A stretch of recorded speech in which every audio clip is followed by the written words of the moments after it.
وبعدين بقى يا جماعة في أداء الأهلي اللي يعني كركب البطن ده كده قبل كأس العالم للأندية.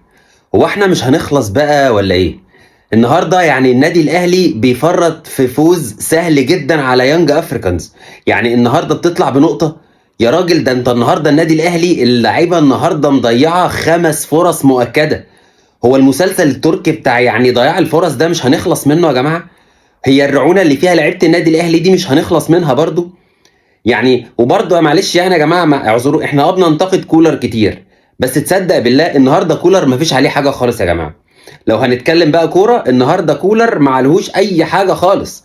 النهارده التشكيل اللي لعب بيه النادي الاهلي كلنا يعني شايفين يعتبر ده التشكيل الانسب للماتش ده. الراجل يعني الشوط الاولاني تقريبا اللعيبه تقريبا رجلها مش قادره تشيلها وقراراتها غلط. وما تقوليش كولر. ما تقوليش كولر يعني كولر هيعمل ايه في فرصه حسين الشحات دي هيعمل فيها ايه؟ طب كولر برضو يعني يا جماعه هيعمل ايه في فرصه كريم فؤاد في الانفراده ولا في فرصه طاهر اللي في اخر ثانيه؟ كولر هيعمل ايه في دي ولا في دي ولا في دي؟ الراجل حتى يعني احنا بنقول كولر بيغلط كتير وتغييراته كلها متأخرة.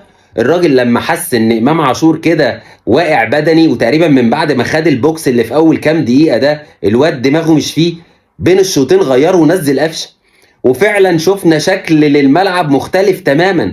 شفنا الاهلي خلاص بيلعب كوره. انت عندك الشوط الثاني يانج افريكانز اصلا ما راحش. يانج افريكانز يا جماعه ما راحش على الشناوي غير بكره الجول خالص.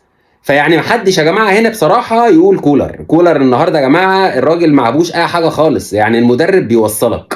هي دي وظيفه المدرب انه يوصلك. انما بقى اللاعب اللي يروح برعونه كده ويضيع فرصه واثنين وثلاثه ده يا جماعه كولر ملوش اي علاقه خالص باللي بيحصل النهارده ده. انا بصراحه وقلتها مره واثنين وثلاثه وعشرة. اللعيبه دي محتاجه سيد عبد الحفيظ. اسمع مني انا بقول لك اللعيبه دي محتاجه سيد عبد الحفيظ. كابتن خالد بيبو على راسي من فوق. بس اللعيبه دي محتاجه سيد عبد الحفيظ. اسمع مني. يعني الفرص اللي راحت النهارده دي يا جماعه يعني مش عارف انا بصراحه مش عارف. يعني احنا ربنا بيحبنا اصلا ان احنا النهارده النقطه اللي خدناها دي احنا لازلنا في المركز الاول. 4 نقط والحمد لله احنا في المركز الاول. ولكن يا جماعه الاداء ده ما يطمنش خالص. الاداء ما يطمنش خالص وانت داخل فاضل لك 12 يوم على كاس العالم للانديه. مش فاهم احنا رايحين نعمل ايه يعني يا جماعه. ده انت هتقابل الاتحاد. هتقابل الاتحاد السعودي بنسبه كبيره. هنقابل الاتحاد السعودي اللي هو يعني بنزيما وفابينيو وكانتي. هنعمل ايه مع الناس دي يا جماعه؟ احنا يعني وبعدين هو النادي الاهلي مش احنا يا جماعه اللي بنجيب اجوان في البلس 90. يعني احنا اللي معروف علينا بنجيب اجوان في البلس 90. تبقى جايب جول القاضيه في الدقيقه 85 ومش عارف تحافظ. ده ان دل على شيء يدل على ان اللعيبه مش مركزه. اللعيبه دماغها مش فيها. الجول اللي جه فينا يا جماعه جول كوميدي.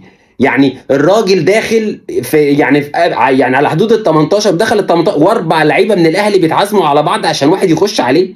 4 لعيبه بيتعازموا على بعض علشان حد يضغط عليه. وفي الاخر طب خش اضغط انت لا يضغط انت لا يضغط انت ما حدش فيهم ضغط والحمد لله. الراجل قال لهم طب خلاص يا جماعه عنكم انتوا. انا هشوطها وفي زاويه الشناوي اللي واقف فيها وهتخش. ودخلت. يا جماعه مش احنا اللي بيجي فينا جول في البلاس 90 يا جماعه. احنا اللي بنجيب في البلاس 90. احنا ملوك ال 90 يا جماعه.